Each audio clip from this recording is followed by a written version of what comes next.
In a peaceful farm nestled between rolling hills and golden fields, the little red hen lived. She was a hard-working and determined little creature. One day, as the sun bathed the fields in a warm glow, the little red hen stumbled upon some wheat grains.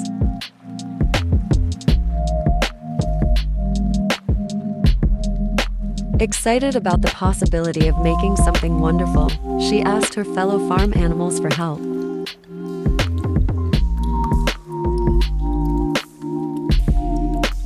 To her dismay, the dog, the cat, and the duck were too lazy and declined to assist.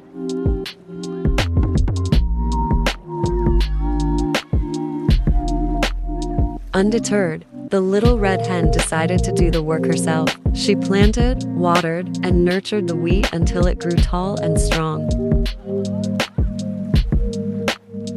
As the golden wheat fields swayed in the breeze, the little red hen proudly held a loaf of freshly baked bread.